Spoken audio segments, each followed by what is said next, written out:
come to Cēsis, they said. It will be fun, they said. So this weekend I arrived to Latvia to participate in double stage race in Cēsis. It's Vivus.lv Marathons, and Cēsis is nearby, or maybe in the Gaujas National Park. The scenery probably should be amazing, the single tracks guaranteed in Vivus.lv Marathons. Fast forward, I can already guarantee that it was very hard. Before the race I talked to a few guys from Sigulda and they said that, I don't know, either this course is the best in Latvia or it is the hardest, but I already heard that in Tulsi it was the hardest, so can it be even more harder? We'll see. The way how double stage races works in Latvia is that on Saturday you go time trial, so 4 participants or 5 are released at 30 seconds distance. And then on Sunday, you also have full marathon. So it's longer distance and mass start. I participated in Tulsi this year and got up into the rankings. So I had a number of 27 on my bike. So that was 6 seats to begin the race. The way how Vivus.lv Marathons events usually start is like straight uphill. So you go at the uphill, which during the winter is skiing resort, so you can imagine the steepness and the toughness. And this is not any way different in Cēsis as well. And why in Vivus you decide to create starts at uphill? So it's like a signature move by Vivus, or just a bigger stretch, otherwise if everybody goes like if you start here, even I can follow or you can follow maybe on the gravel road. And then in the forest when you go in a single track, it's make you build up and then just get stretched so everybody can enjoy. Also it's maybe for some safety reasons, but just so if one stops, everybody stops and it's wide enough, you can choose whatever line you want to. Yeah. Tā bija otrā reize viņam trīniekā un redzēs, ka viņš iestājās pirmajā vietā. Un mums ir nedaudz mazāk par 2 minūtēm līdz e-bike startam, līdz elektrobike startam nedaudz mazāk kā 2 minūtes. Straight to snow resort, winter resort. Un arī Rainers līderis stājās priekšā, braucošajā. The starts are going to happen 5 persons every 30 seconds, so that means you ideally should stay with your group or maybe even try to overtake them and try someone who started earlier, but considering that they are stronger guys, I had some doubts about that. Anyways, it would be ideal if no one from behind won't catch you. Well, it would be ideal, I would say. As I already knew most of the guys in the seat I'm starting, I knew that I can just try to keep their pace and see how it goes. Well, unfortunately, that was more or less up to first technical section where Gatis Bormans already disappeared, as well as Oskars Saulitis. So yeah, they were flying there. I don't know how they managed to go over those kind of a bit wet routes, but it was like, and they're gone. So they have some sort of magic spell, I guess.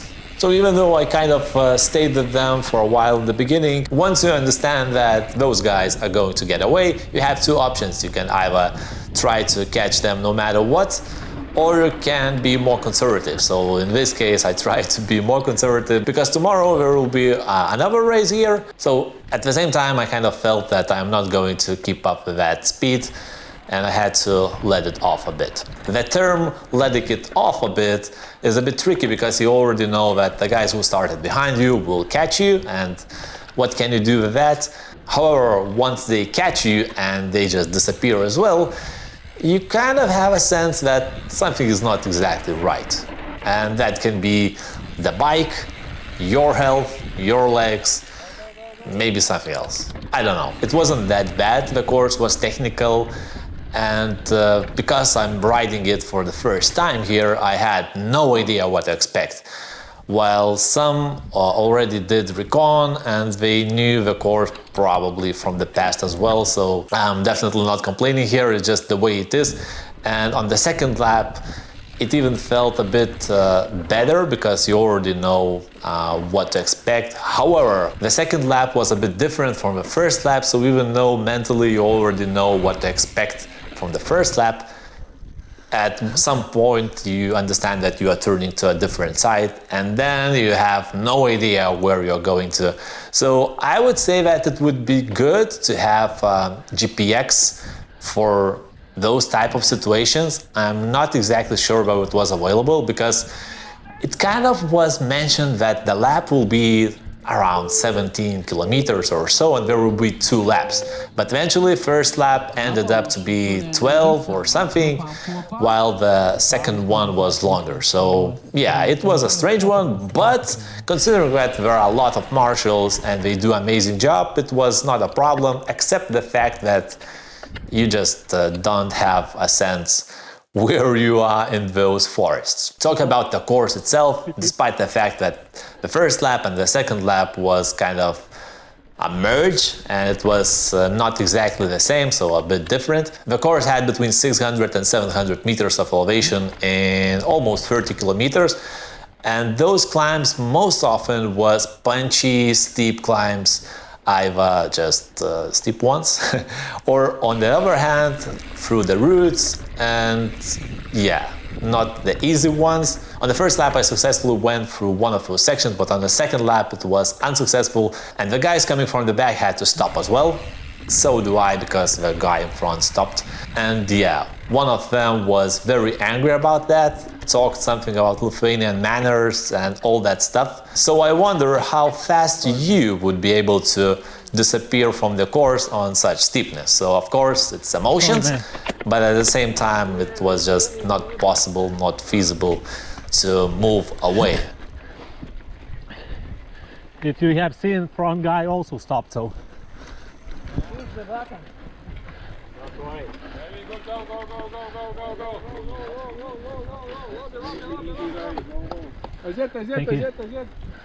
Of course, if you see that there is a queue in front, you can always make a gap. But if you are carelessly just go and expect to fly in some magical way, then that's how you fell into a ditch. Emotions and kind of it. So finally, at some point of the race, I managed to find guys who goes at my pace, more or less, maybe a bit harder, but I tried and almost successfully stayed with them until there was very wet section where I had to stop and they kind of a bit went in front, and then I crashed. So I don't know exactly how, because on the ground on the right there was some sort of wooden piece, but you can see that I successfully passed through it and then hit something else.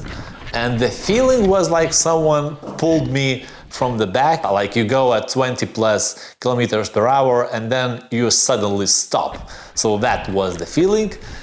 However, that was a successful one because on the left there was like grass or something close to that, and I just felt into that. Garmin mount a bit bent down, and also bottle cage got broken. Unfortunately, I don't have other one, so probably we'll do something with the tape tomorrow. So yeah, this video is being shot on the day after the race. The crash was successful, I had some hits to my side, but at the same time it kind of enabled some sort of safety trigger. I tried to change that safety trigger to the adrenaline burst, but it was unsuccessful. And actually during the race I didn't have too much in my legs, even though normalized power was close to 4 watts per kilogram, it was like just enough. I don't know the reason. Maybe in some technical sections I was braking a bit too much and then I had to put that extra power to get myself moving again. And the rolling was not too good there. It was a bit wet and tomorrow it's going to rain, so yeah. And actually in the full board you will hear that I had some problems with my shifting. I changed new cassette because the Garbergs got bent. The chain and cassette XTRs now. High-low bolts are ideal. I also have assumption that maybe the spring somehow doesn't able to extend as needed, and then it's just, I don't know.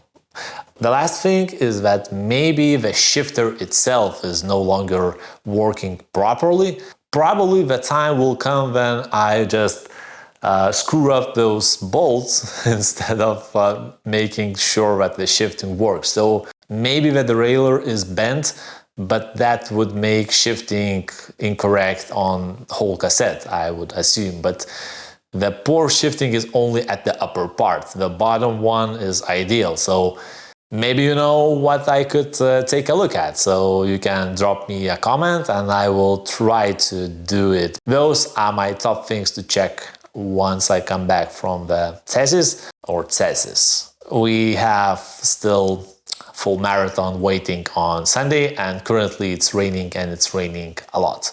So it will be a lot more fun, I would say. On the last climb, I was not too much excited to go it fast. I turned on the biggest sprocket, which was silent, and I was just pedaling constantly, and that's kind of it. Lucky media from the top shouted go, go, go to the end, but I decided that, well, at least in this soil, which is very draining you to the ground, I will not do it. But then at the top, Kristaps also shouted go, go, go, and I'm like, that's for you, man, and put a sprint of 5 seconds or so.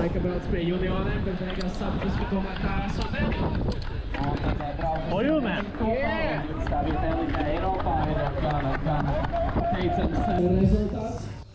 That was kind of the only thing remaining in my legs on the day. And actually, and not only the legs, but mental strength as well. So that was kind of, I won't say it's a day to forget, but something to learn from and figure out how to prevent it from happening in the future. That said, that's how the day in Cēsis, the first day of racing, happened. And tomorrow is full marathon awaiting, so we will see. We will see. Also, you can find the full onboard on my channel, and at the same time find some highlights which I collected here as well. That's kind of it for the day.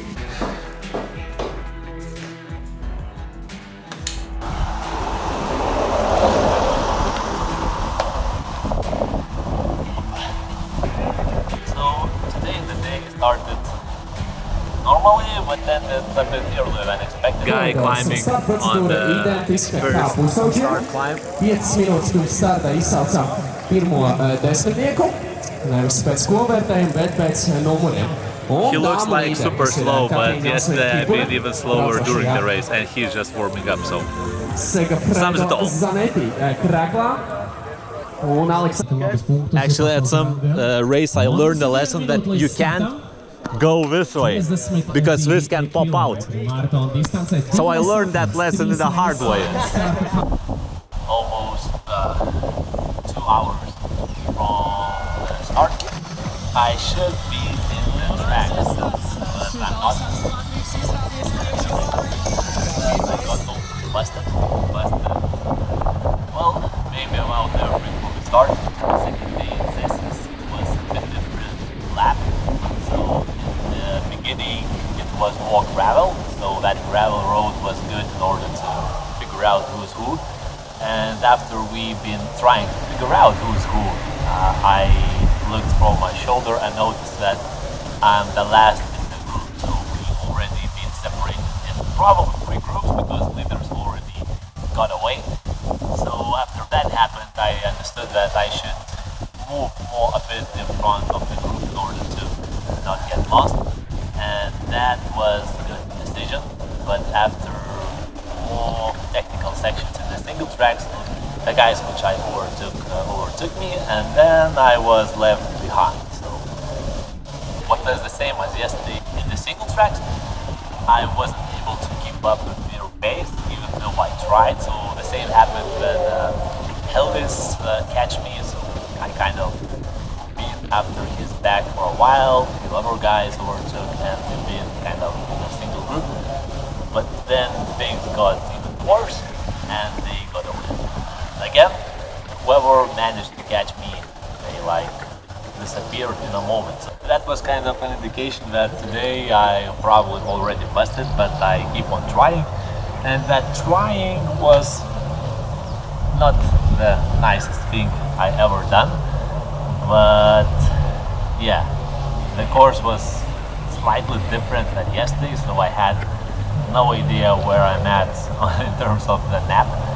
Some areas overlapped from last day, so I already knew that there will be some uphills which were hard ones, but the good thing that there were a few kind of hard sections for the first day which were eliminated, so that was a bonus. But the bonus was that there were other hard sections.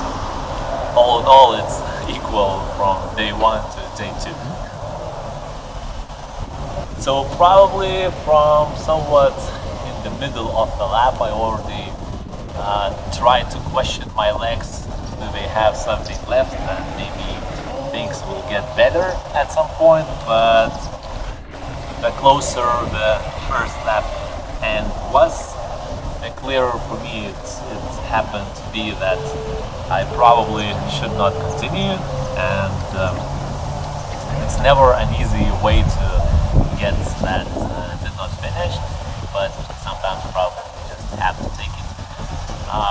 Maybe you don't, maybe you can go on the second lap and expect that something will be different, but because from time to time I'm trying to understand myself, and I know that very rarely such miracle happens. So from one degree you could try, but from the other, considering that it's very hot today, humidity is high, and I'm all like after a shower, even though I haven't been there yet. So what made me to make that decision even more, that people would think that everything is fine with me. So probably from a side that didn't look well as well. So yeah.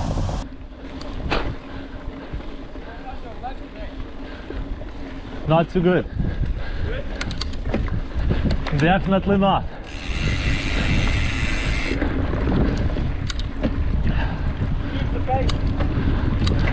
That was a sign, and then I just made a decision that, all right, not today, not my day, and kept going on that boat for last like 20 minutes or so, maybe 15.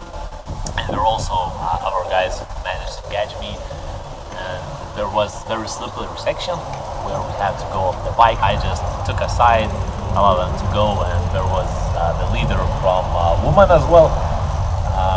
Today she was in second place. Katerina was in front, ahead of her.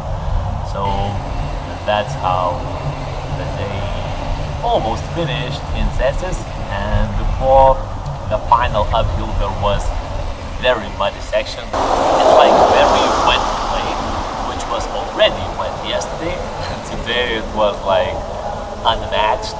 So if you go at too small, too big cot, so you have too much cadence and not enough torque, that means that you will have a hard time. Did I have a hard time? Yes, I did. I was angry on that area, but I managed to go through it, and then there was just last update.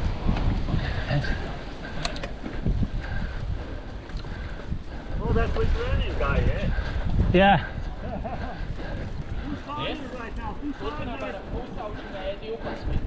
I'm busted.